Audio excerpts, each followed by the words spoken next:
चलिए, मेरा नाम विनीता देवी और हम पटना से ही चल कर के आए हैं। और सभी लोग यहाँ पे आकर बोले बीमारी बीमारी बीमारी। सही बात है कि यहाँ पे कोई भी आदमी स्वस्थ नहीं आते हैं। स्वस्थ आदमी को बताइएगा तो रिएक्शन समझ में नहीं आता है। बीमार पड़ने के बाद ही समझ में आता है। जैसे आज सरकार फंड का है ना कि 100 लगा के चलो, लेकिन ना जब तक माथा फटेगा नहीं 100 नहीं लगाएंगे। फटता है तो दिमाग का ताला खुल जाता है कि नहीं है? बात यही है कि जब तक समस्या आता नहीं है समाधान नहीं ढूंढता है आदमी, है कि नहीं है? तो चलिए, समय कितना देर देना है? 2 मिनट, 5 मिनट बाद खत्म होगी। 5 मिनट। तो चलिए, आज बहुत पावन दिन है, बहुत खूबसूरत दिन है, क्योंकि अगर आप सभी के जीवन में गुरु नहीं होते तो आज इस मंदिर में आके नहीं बैठते क्या? नहीं। क्योंकि आज की डेट में दुनिया में कोई इंसान नहीं है जिसको सही और गलत का सिखाने वाला है। लेकिन अगर जीवन में आपके गुरु मिल गए तो सही क्या है गलत क्या है बताने के लिए तैयार रहते हैं। तो आज गुरु पूर्णिमा है। आज हमारे 20वें गुरु प्रोफेसर सर के लिए जोरदार ताली लेके चले। और जितने भी सब लोग यहाँ पे हैं अपने अपने गुरु के लिए जोरदार ताली।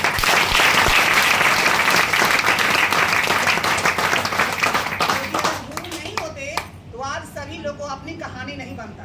क्या बनता? सब लोग जहाँ थे वहाँ पड़े रहते, कोई किसी कहानी नहीं सुनते। लेकिन हम लोग यहाँ पे आए हैं अपना समय को छोड़ करके, इतना अच्छे समय को ले करके, इसलिए अपनी कहानी को बनाने के लिए, कहानी को शुरुआत करने के लिए, समझ गए? तो हम भी रिएक्शन में आए थे। रिएक्शन से पहले हम भी प्राइवेट टीचर स्कूल में पढ़ाने का काम करते थे, लेकिन हस्बैंड को बीमारी के कारण हमको रिएक्शन मिलता है। रिएक्शन का प्रोडक्ट खिलाते हैं, रिजल्ट जबरदस्त मिलता है। खिलाते खिलाते 1 साल तक हमने कहा कि खिलाएं, रिजल्ट अच्छा से ले लिए। उसके बाद सर बोले रिएक्शन करने के लिए, क्योंकि समय कम है इसलिए शॉर्ट में जा रहा है, ठीक है? तो हमने रिएक्शन करना शुरू किए। तो सबको पता है कि रिएक्शन करने में बहुत सारी परेशानी होती है। होती है कि नहीं होती है? सबके साथ होती है, तो मेरे साथ का नहीं होता होगा। मेरे साथ भी बहुत समस्या आया, लेकिन अगर समस्या देखिएगा तो सपना छोटा पड़ जाएगा, और सपना देखिएगा तो समस्या छोटा पड़ जाएगा। तो जिसका बड़ा सपना है उसके पास समस्या कम है, और जिसका पास सपना नहीं है तो उसके पास समस्या ही समस्या है। तो मेरा सपना बड़ा था। मेरा एक ही सपना था कि जैसे आज हम गरीब में जी रहे हैं, मेरा बाल बच्चा गरीब में ना जिए। मेरा एक ही सपना था कि जैसे आज हस्बैंड ड्राइविंग करते हैं, मेरा बेटा ड्राइविंग ना करे। जैसे हम खटते हैं वैसे मेरी बेटी नहीं खटे। हम अपने दोनों बच्चे के लिए रिएक्शन किए हैं, समझ गए? तो बहुत परेशानी आया, बहुत संघर्ष आया। हमने कहा कि सारा परेशानी को साइड किए और रिएक्शन में मन तन से काम किए। आज देखा जाए तो अभी ज़्यादा कुछ नहीं, इनकम तो कहा जाता है रिएक्शन में कोई था ही नहीं है कि रिएक्शन में इनकम कितना तरीके से आता है, कहाँ से आता है। तो आज रिएक्शन ने सब कुछ दिया। जो पटना में चिड़िया घर नहीं घूमे थे, आज देश विदेश का यात्रा भी मिला।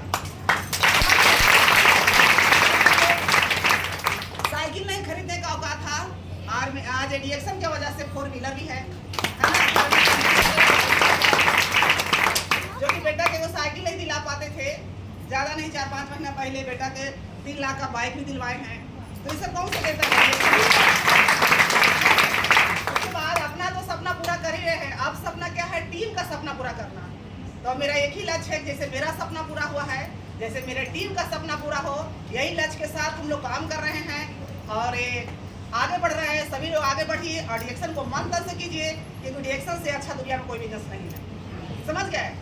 एक आप लोग को बताना चाहेंगे, क्योंकि जिस बैसाखी पर हम लोग टिके रहते हैं, क्योंकि सभी लोग यहाँ महिला हैं और महिला को ये जानना बहुत जरूरी है, क्योंकि मेरे साथ जो घटना घटा है वो किसी के साथ भी हो सकता है ना? क्योंकि जिंदगी का कोई गारंटी नहीं है कि जिंदगी कब खत्म हो जाएगा। अगर हम ही अपने हस्बैंड के भरोसे बैठे रहते कि मेरा हस्बैंड कमा के देंगे तो हम खाएंगे और मेरा बाल बच्चा खाएगा, लेकिन कहता है ना कि शादी जब होता है तो 7 फेरा लिया जाता है ना, कि हम तुमको 7 जन्म निभाएंगे, तुम्हारे साथ सारा सपना पूरा करेंगे।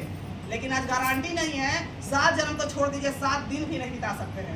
अभी समस्या को कहा नहीं जा सकता है कि नहीं है? तो ज़्यादा नहीं, ज़्यादा 4 से 5 महीना हस्बैंड को डेट किए हुआ है। लेकिन सोच लीजिए, कभी भी हम रोने का काम नहीं किए हैं, क्योंकि अगर एक इंसान रोएगा तो कितना घर में दिया बुझ सकता है। तो एक इंसान अगर आंसू पोंछेगा तो कितना घर में रोशनी फैल सकता है। तो हमने कहा कि अब उसी को भुला करके मेरा एक ही मिशन है कि जैसे मेरे साथ हुआ है और लोगों को साथ नहीं हो, क्योंकि आज रिएक्शन नहीं करते तो 2 बच्चा के लेकर कहाँ जाते हैं, किसके पास जाते हैं? आपके लेकर कोई है देने वाला? तो हम लोग घमंड करते हैं कि मेरा पति है ना, मेरा बेटा है ना, मेरा परिवार है ना, कमा के देगा। कोई साथ देने वाला नहीं है। जब रुपया पैसा है तो सब साथ है, और रुपया नहीं तो कोई आपके पास नहीं होने वाला है। समझ गए? तो जीवन में पैसिव इनकम बनाना जरूरी है। एक इनकम खत्म हो जाए तो दूसरा इनकम से आपका घर परिवार चल सके। आज रिएक्शन था तो विनीता देवी जिंदा है। अगर रिएक्शन नहीं होता तो हम जिंदा होते नहीं होते, कहीं ना कहीं टंगल रहते, बेड छोड़ते कि ना छोड़ते, काई कौची होता आता पता नहीं था। लेकिन रिएक्शन इतना बड़ा भरोसा दिया। इंसान रोता क्यों है? इसलिए तो रोता है कि मेरा घर परिवार अब कैसे चलेगा, मेरा बाल बच्चा के अब क्या होगा। जो इतना बड़ा जाल फैला के रखे हुए थे, आज रिएक्शन नहीं होता तो हम कहाँ से पूरा करते। लेकिन आज धन्य हो डॉक्टर लिंग होगा। तो ये बेसहारा को सहारा देने का काम करते हैं, है ना। जीवन में प्यार करना है तो रिएक्शन से कीजिए, बाकी दुनिया में कुछ नहीं रखा हुआ है। समझ गए? मन तन से कीजिए, पति के भरोसे मत बैठिए, ठीक है। उनको सपोर्ट कीजिए। हमको भी मना करते थे हस्बैंड, नहीं रिएक्शन करना है, लेकिन अगर रुक जाते तो आज ही कहाँ होते। आज मेरा बच्चा कहाँ होता? कहीं न कहीं दीवार पर लटकल रहता, दीवार पर ईंटा जोड़ता, चाहे पेंट करता, चाहे पोचारा करता। बेटी कहीं झाड़ू पोछा करती। क्या बेटा बेटी को जब जन्म लेता है तो बोलते हैं मेरा बेटा राजकुमार है, मेरी बेटी रानी है। क्या आप उसको रानी बना रहे हैं? क्या बेटा को राजकुमार बना रहे हैं? नहीं बना रहे हैं, क्योंकि आप उसके लिए किए हैं क्या? आप उसके लिए बहाना बना रहे हैं। आज रिएक्शन करना है तो आज बहाना बना रहे हैं। राजकुमार और राजकुमारी बनेगी, उसके लिए हम सभी महिलाओं को क्या होगा? लड़ना होगा, है ना। अपने सपने के लिए खड़ा रहना होगा। समझ गए? तो आप लोग मन तन से काम कीजिए। रिएक्शन बहुत बड़ा समुद्र है, रिएक्शन सब कुछ देता है। आप उनको पता ही नहीं चलता है कि क्या है क्या नहीं। जो सोचते हैं वो रिएक्शन से पूरा हो जाता है। समझ गए? अभी ज्यादा दिन नहीं हुआ है, बता देते हैं। फिलहाल में हस्बैंड को डेट किया 2 महीना हुआ है, और 2 महीना बाद 3 महीना में हमको एक नया ऑफिस लेने का मौका मिला है, जो हम कभी नहीं सोचे थे कि मेरे पास ही अपना स्टॉक पॉइंट होगा। लेकिन 2 महीना हो गया, उसको हम ले चुके हैं और काम कर रहे हैं और लोगों को आगे बढ़ा रहे हैं। एक सेवा मिल रहा है ना। अब बताइए, सोचेगा समस्या, तो समस्या तो मेरे पास भी था। समस्या लेके बैठा रहते तो काम करते नहीं। तो आज तक, शुरू से आज तक, आज हम सभी जगह हमको प्रेजेंट देख रहे हैं। कभी भी हम रोने का काम नहीं किया। अगर रोएंगे हिम्मत टूटेगा, रोएंगे हौसला टूटेगा, रोएंगे लोगों का भरोसा टूटेगा। इसलिए अपने आंसू को पोंछिए और जीवन में आगे बढ़िए। Thank you.